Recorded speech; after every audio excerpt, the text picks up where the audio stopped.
Sergio? Ouais, c'est Thibaut. Dis, ta place de numéro 2 là, c'est confirmé, hein? That's very unfair, but okay. Unfair. En Espagne, Ferrari a perdu la tête du championnat pilote et constructeur. Alors est-ce qu'on vous a vendu du rêve avec cette Ferrari qui revit depuis le début de saison? Non. We have to be realistic. I mean, without Charles' retirement, he probably would have won the race. So. C'est vrai, les chiffres sont là. 46 points de retard pour Verstappen il y a 3 courses, 6 points d'avance maintenant, 4 victoires pour Verstappen dont les 3 derniers Grands Prix et 2 pour Leclerc. Je me fais un peu l'avocat du diable. Leclerc, c'est 4 pôles en 6 Grands Prix. Le gros problème, c'était la dégradation des pneus. Problème réglé selon Leclerc avec les évolutions de Barcelone. Donc sans l'abandon, Leclerc aurait sans doute gagné plutôt facilement. Donc domination Red Bull dans les chiffres, oui. Sur la piste, non. Yeah, looking back at the weekend, I think there's plenty of positive. Mais bon, faut quand même pas que ça arrive trop souvent.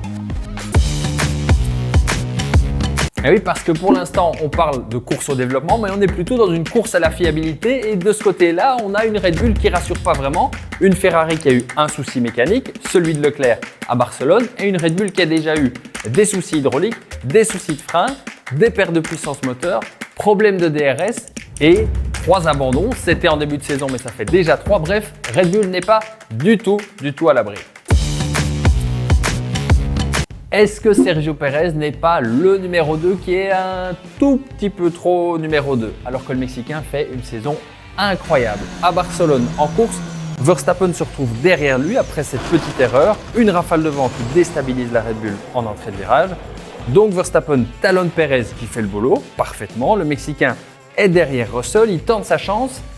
Et bon, Sergio, on va pas tenter trop longtemps quand même. 1, 2 tours max. Après, Red Bull sort le téléphone, on demande au Mexicain de laisser passer Verstappen, on veut laisser Max tenter sa chance face à Russell, sauf que Max va rester une quinzaine de tours bloqué sans savoir passer sur Russell à cause de son aileron arrière mobile, son DRS qui ne fonctionne pas. Pas cool pour Pérez, c'est Max qui fait l'erreur, Pérez doit le laisser passer, mais on se dit, un petit retour d'ascenseur? Get me Max out of the way so I overtake quickly. Eh ben non. Numéro 2, Sergio. Là, par contre, c'est vrai que certains pourraient trouver ça étonnant. On a un Max qui est bloqué depuis un certain temps derrière Russell avec une Red Bull qui est malade. Et puis, on a un Sergio Pérez avec des pneus neufs, une Red Bull en pleine forme et surtout, Leclerc qui commence à prendre le large. Avec la stratégie décalée, Max se retrouve deuxième après son dernier arrêt derrière Pérez. Mais il tourne 1 seconde à 1 seconde et demie plus vite que Pérez, logique, avec ses pneus neufs. Oui, Sergio? If he's quicker, we let 3. That's very unfair, but okay. Voilà, c'est fait. Verstappen. I'm happy for the team. But we need to speak later. Eh bon, Sergio, il y a quand même un point positif. At the end, of course, very happy to win, and also very happy for Checo. Alors, heureux? Voilà. Et on parle pas de Carlos? Qui? Et Carlos là, derrière toi. Mauvais départ de Carlos Sainz. Carlos Sainz dans le bac à gravier. Voilà. Bon, on n'est pas pro Mercedes, mais ça fait très plaisir. Ça fait longtemps qu'on ne les avait pas vus si bien. C'était un peu leur dernière chance du côté de Barcelone.